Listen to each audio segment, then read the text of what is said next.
La vie chrétienne est souvent comparée à une course. C'est une métaphore qui revient souvent dans les Écritures. Et avec une course qui a forcément un but, une destination, une ligne d'arrivée. Et pour nous, cette ligne d'arrivée, c'est Christ lui-même, c'est la vie éternelle avec lui. Et donc nous sommes appelés à ne vivre que pour lui. Et que tout ce que nous vivons dans notre vie, tout ce que nous expérimentons, concourt à nous conduire à cette ligne d'arrivée. La vie chrétienne est une course. Mais nous tous, qui suivons Dieu, nous savons que ce n'est pas une course facile. C'est une course semée d'embûches et nous sommes souvent désespérés, parfois envie de tout arrêter, de tout plaquer, de s'arrêter sur l'aire d'autoroute et de dire « c'est bon, je m'arrête là, je n'y arrive pas, c'est trop dur ». Il y a des hauts et des bas, comme quand on fait un petit peu de course à pied, je ne sais pas si vous connaissez ça, il y a des fois courir, ça arrache, le moindre pas semble un effort surhumain, et des fois il y a les hormones qui sont là, le second souffle, et on court, on a l'impression qu'on pourrait courir comme ça pendant des années sans se fatiguer. Et c'est C.S. Lewis, le célèbre auteur, qui disait « la seule constance de notre vie »,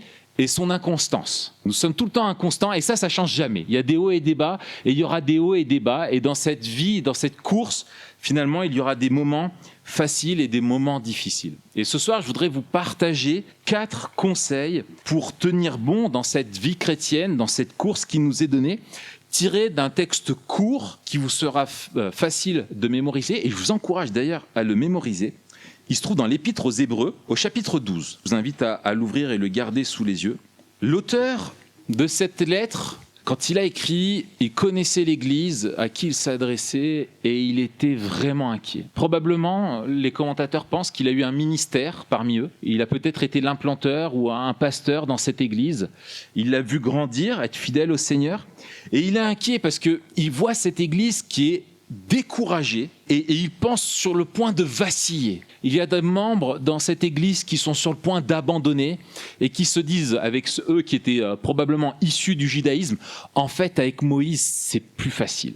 En tout cas c'est plus clair, on comprend, ça coûte trop de suivre Jésus. Il y a de la persécution, il y a de l'opposition. Et dans toute sa lettre, il ne fait qu'une chose, c'est démontrer la supériorité de Christ et l'excellence de son œuvre. Et ils veulent leur dire pourquoi c'est de la folie de vouloir retourner sous l'ère de Moïse. Et que ça n'a plus de sens, que c'est obsolète, car tout a été accompli en Christ et que c'est à lui qu'ils doivent s'attacher. Et donc, il y a un portrait dans Hébreux. Franchement, dans les portraits de Christ, on a Hébreux, on a Colossiens qui nous en mettent mais plein la tronche. Éphésiens aussi fait ça, mais sur la personne et l'œuvre de Christ, c'est monumental. Et une fois qu'il a dressé ce portrait merveilleux de Christ, au chapitre 11, il va dresser le portrait d'une galerie de personnes qui ont placé leur foi en Dieu tout au long de leur vie. Des hommes et des femmes qui ont vécu par la foi et qui se sont attachés à lui. Et donc on a cette galerie au chapitre 11 de ces personnages qui sont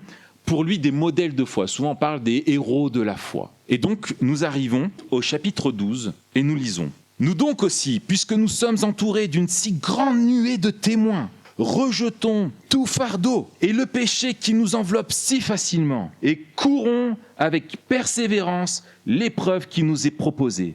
Faisons-le en gardant les regards sur Jésus qui fait naître la foi et la mène à la perfection. En échange de la joie qui lui était réservée, il a souffert la croix en méprisant la honte qui s'y attachait. Et il s'est assis à la droite du trône de Dieu.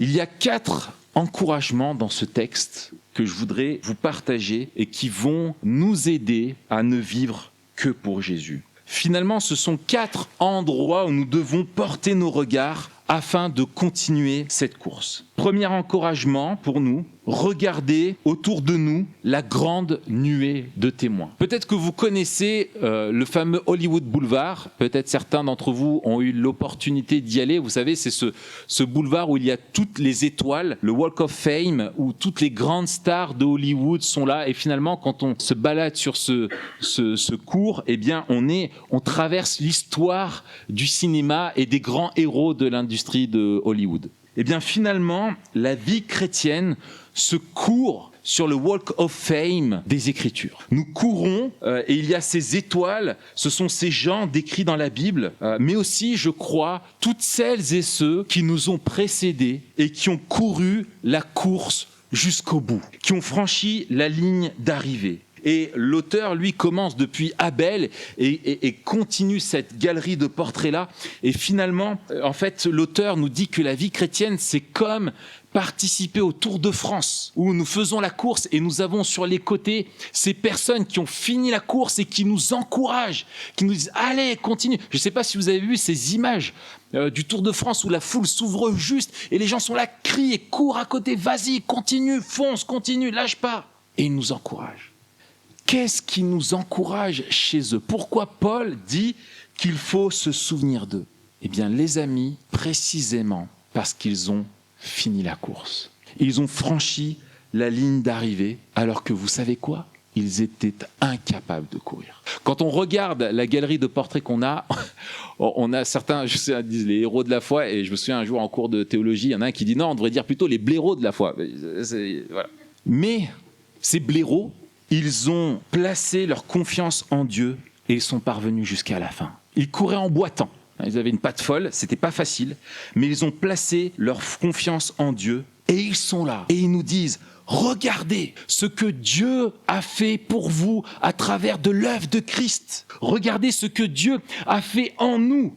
Regardez ce qu'il a fait avec des gens comme nous. Vous pouvez le faire, vous aussi. Vous pouvez continuer. Vous pouvez relever des défis. Lâchez rien. N'abandonnez pas. Continuez. Ne vous détournez pas. Relevez-vous. Courez. Même si c'est dur. Persévérez. Ne lâchez rien. Vous pouvez le faire. Parce que nous, qui sommes des gros nuls, nous l'avons fait. Alors vous aussi, vous pouvez le faire. Les amis, vous pouvez le faire. Vous le croyez ça? Vous pouvez le faire. Vous pouvez le faire en comptant sur la grâce de Dieu, comme eux l'ont fait. Parce que c'était des inaptes. Nous pouvons le faire parce qu'ils l'ont fait. Et la foi chrétienne se nourrit de l'histoire de personnes qui ont été soutenues par Christ toute leur vie, qui ont été transformées progressivement par lui et qui ont persévéré malgré leurs faiblesses. Et ces témoins-là qui nous précèdent, que ce soit des membres de vos églises ou de l'histoire de l'église ou des Écritures, eh bien c'était des gens comme vous et moi. Dans la Bible, il n'y a qu'un seul héros, c'est Christ. Lui seul est parfait. Tous les autres sont faillibles. Mais ils se sont tous laissés avoir par leurs propres péchés. Ils ont commis des grandes fautes. Et quand on regarde, même le grand roi David, même Abraham, le père de la foi, tous ces personnages-là, tous ont été défaillants. Et se lancer dans la course d'une vie consacrée à Jésus n'est pas pour les gens qui ont une spiritualité olympique, ni une prédisposition, comme pour le foot, certains ont un don particulier inné. Pas du tout. Bien au contraire, l'appel que lance l'auteur pour nous tous est précisément de nous dire, ce qui vous qualifie pour la course, c'est précisément de reconnaître que vous êtes disqualifié d'office, que vous ne pouvez pas le faire et qu'il n'y a qu'en comptant sur Christ que vous pouvez le faire. Nous sommes inaptes à cette course et c'est le paradoxe. Ce qui nous qualifie, c'est de reconnaître que nous sommes disqualifiés. Premier encouragement, c'est de regarder à celles et ceux qui nous entourent et qui nous disent « Persévérez, vous pouvez le faire car nous l'avons fait par la grâce de Dieu ». Deuxième encouragement, celui-là est de détourner le regard du confort illusoire du péché. Nous devons faire attention à ce péché qui nous enveloppe si facilement. Là, on a l'image de la couette. Vous savez, cette couette, l'hiver, bien chaude, où on a envie de rester blotti dedans parce que dehors, il fait froid, il fait encore nuit. Le réveil vient de sonner, on est éclaté de fatigue, il faut aller travailler, on n'est pas motivé. Et qu'est-ce que rester là, c'est confortable? Eh bien, finalement, ce péché nous enveloppe si facilement et il est pour nous un piège. Et comme cette couette chaude qui nous endort, le péché nous endort aussi. Je me souviens qu'avant de passer le permis de conduire, il y a quelque chose que je ne comprenais pas. Comment était-il possible que des gens s'endorment au volant? Il y en a qui n'ont pas le permis et qui pensent ça. Où tu te dis, tu as une responsabilité de malade. tu es à 130 km/h dans un truc qui fait 1,5 tonne qui est lancé, tu t'endors, tu meurs. Mais comment tu peux t'endormir quand tu es à 130 km/h? Enfin, il y a la pression, quoi. Faut être attentif, tout ça. Enfin, comment ils font? Enfin, je comprends pas. Et puis j'ai eu le permis. Et puis en fait, tu t'habitues à conduire. En fait, ça devient normal comme respirer. Tu réfléchis même plus à ce que tu fais. C'est comme quand tu marches, tu dis pas, je pose un pied puis un l'autre. Attention, garde ton équilibre. Voilà, tu vas tourner, incline-toi à tel degré. Non, tu marches, quoi. Donc tu conduis, c'est pareil. Et puis ta voiture, tu ne fais qu'un avec elle, quoi. Tu es là.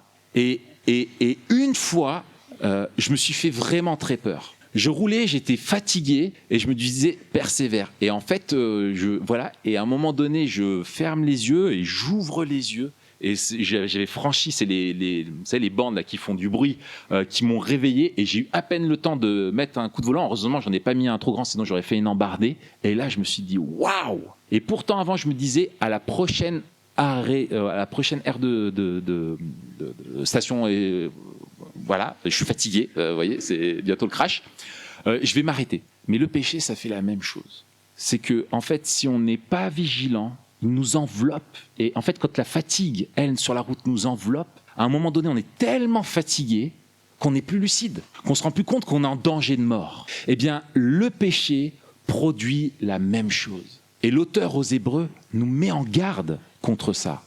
Mais comme le disait un prédicateur, finalement, rejeter le péché, c'est le b.a.-ba. Quelqu'un qui te dit, bon, faut pas pécher parce que le péché, c'est pas bien et c'est mal et on doit faire le bien. Tu dis, bon, merci, jusque-là, c'est clair. Merci pour le rappel, c'est un rappel important. Mais il nous dit que nous devons rejeter le péché et le fardeau. Et qu'est-ce qu'il veut dire par là? Et en fait, dans cette perspective de course, il distingue deux choses. Il y a le péché, on pourrait dire c'est ce qui t'entrave, ce qui te fait tomber, ça va être l'accident. Et puis il y a un fardeau. Et l'image, on la comprend bien. Quand tu es un athlète, tu cours le plus léger possible. Tu ne te rajoutes pas un sac à dos avec des trucs.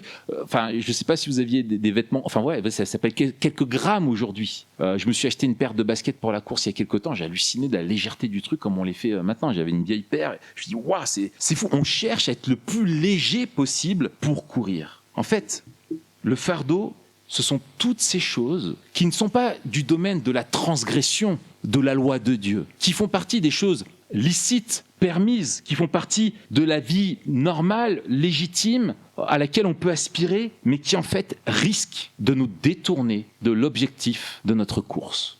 Ces choses tout à fait légitimes, qui peuvent, si on s'en charge trop et qu'on y accorde trop d'importance, devenir un fardeau qui nous freine dans notre course à la suite de Christ.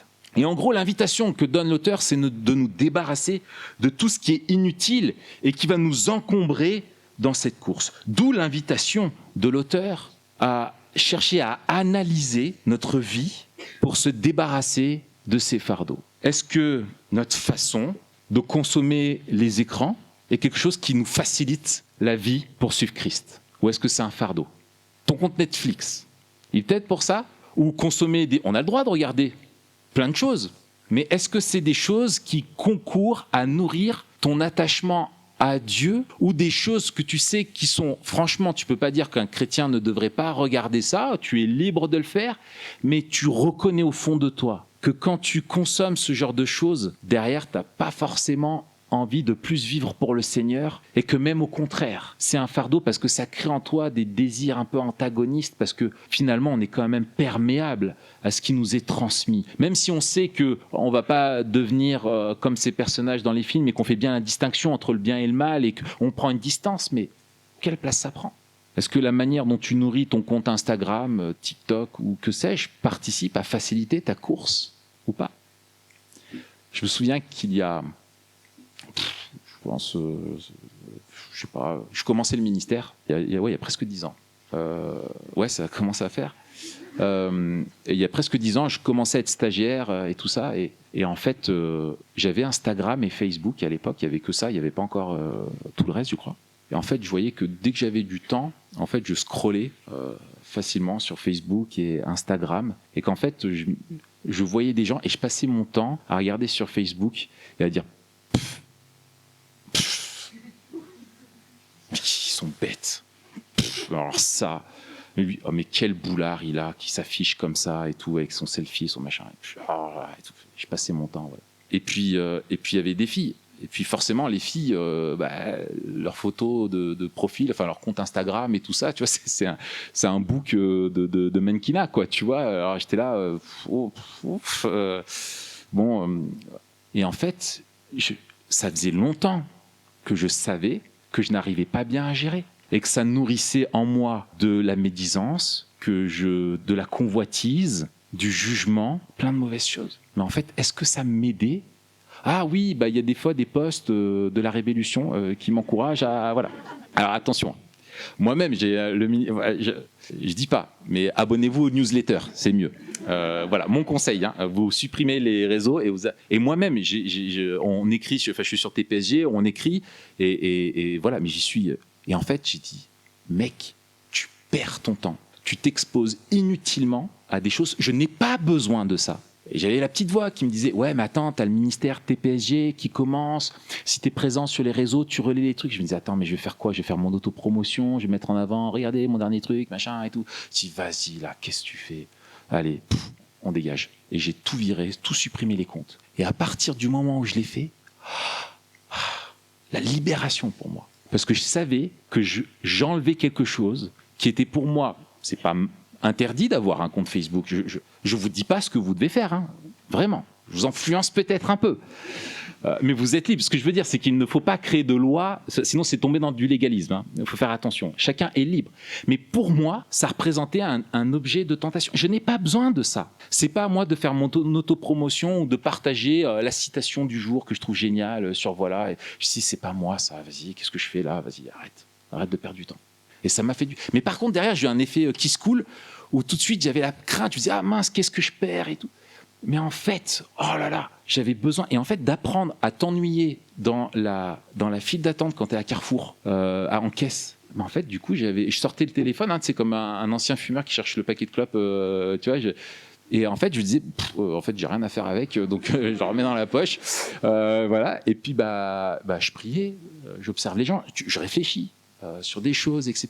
Et en fait, j'avais besoin de redécouvrir ça, et ça m'a aidé à suivre Jésus. Quelle attention tu portes au regard que les autres ont sur toi ? Est-ce que c'est un fardeau qui t'empêche de faire ce que tu dois faire ? Comment tu gères ton temps ? Est-ce que la façon de gérer ton temps, ton énergie, te permet... Est-ce que tu as l'hygiène de vie d'un marathonien qui te permet de persévérer dans cette course ? Ça fait réfléchir, on a du grain à moudre. Je suis en train de créer un bug chez Facebook où ils vont perdre plein de comptes début 2023, ils vont pas comprendre. Les actions en chute, purée. Mais après, si j'étais honnête, je vous raconterais toute l'histoire qu'après, du coup, quelques temps après, j'ai créé un compte Twitter. et que, en fait, au bout de 3-4 mois, quand je reproduisais le même truc, j'ai dit, mais mec, qu'est-ce que tu fais ? Vas-y. Donc, voilà. Bon. Après, je me suis dit, non, quand même, TikTok et Snapchat, je vais pas essayer, j'ai pas 16 ans, on va pas déconner quand même. Encouragement numéro 3. Et finalement, c'est celui-là qui est le point d'orgue, celui vers quoi on va. On monte en gamme avec l'auteur aux Hébreux. Vivre en gardant les yeux fixés sur Jésus. Garder les yeux fixés sur Jésus. Je me souviens lorsque j'ai appris à ma fille à faire du vélo, c'était une expérience formidable. Où je la poussais, elle montait sur le vélo, je la poussais, je courais à côté d'elle. Une fois qu'elle a assez de vitesse, je la lâche et je courais à côté d'elle. Et je disais, vas-y Abby, continue. Et en fait, elle me regardait, elle tournait et bam, elle tombait, quoi. Et donc, on se télescopait. Et donc, on recommence. Non, et j'étais à côté d'elle et j'ai dit, regarde devant toi. Où devant. Et elle tournait et boum, on tombait. Et en fait, au bout d'un moment, quand même, quand mes tibias m'ont dit, stop, ça suffit. En fait, j'ai compris. Je me suis dit, mais en fait, le vélo va où se porte son regard. Et faites l'expérience. En vélo, si tu regardes pas là où tu vas, tu te plantes. Tu tournes.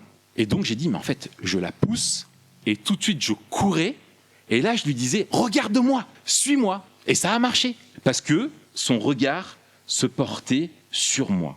Et donc, l'auteur de l'Épître aux Hébreux nous dit, les amis, quand vous courez, détournez vos regards du péché. Il y a cette foule qui est là et qui vous encourage, et vous gardez les yeux fixés sur Jésus, et sur lui seul. Pourquoi, nous dit-il? Eh bien parce que Jésus est celui qui fait naître la foi en nous. Les amis, votre foi est née quand vous avez pu pour la première fois contempler Jésus tel qu'il est. C'est lui qui fait naître votre foi. C'est lui qui a rendu votre salut possible en étant envoyé par le Père. C'est lui qui a souffert à la croix afin de payer pour nos fautes et pour nous imputer sa justice en retour et nous racheter. Et quand nous avons pu contempler par la foi ce Christ glorifié, mort, ressuscité, alors notre foi est née et a grandi. C'est lui qui s'est révélé à nous de façon irrésistible, comme il l'a fait avec Paul, et qui a fait naître cette foi, et qui nous a conduits à la repentance. Et c'est en le contemplant encore et toujours que cette foi grandit. Pourquoi? Parce qu'il nous dit celui qui a fait naître notre foi est aussi celui qui mène cette foi à la perfection. Plus nous contemplons Jésus, plus notre foi grandit. Il n'est pas seulement celui qui nous a sauvés, mais celui qui, au quotidien, nourrit notre foi et la fait grandir. Et d'où l'importance de ce que nous partageait Pascal ce matin, de nourrir notre attachement à lui, de grandir dans notre piété, d'apprendre à demeurer en lui. C'est notre façon de le dire, de le regarder lui, de le contempler. C'est une façon de demeurer en lui, de garder les yeux fixés sur lui. Et ça, c'est extraordinaire, parce que ça veut dire que si nous le contemplons dans la foi, c'est qu'il est là, il est là. On n'a pas un Dieu qui nous dit simplement « cours » et on se retrouve de l'autre côté de la ligne d'arrivée. Non, il est avec nous. Et il nous dit « suis-moi encore, contemple-moi, observe-moi, regarde-moi, découvre-moi de plus en plus. » Et plus nous le découvrons, plus nous comprenons ses perfections, plus l'attrait du péché perd de son pouvoir d'attraction. Plus nous le contemplons, plus nous voyons le péché tel que lui le voit. Et c'est lui encore qui va nous relever quand nous tombons. Et c'est lui qui nous dit « Regarde-moi, ne regarde pas à ton péché, débarrasse-toi de ton fardeau, mais regarde-moi, là, ici, je suis là, regarde-moi, contemple-moi, ne regarde pas à tes qualités, regarde-moi, ne regarde pas à ton passé, ne regarde pas à tes craintes pour l'avenir, mais regarde-moi, moi et seulement moi. » Et alors que nous fixons nos regards sur lui, il nous transforme à son image, renouvelle nos forces pour le suivre et il nous apprend à vivre de sa vie.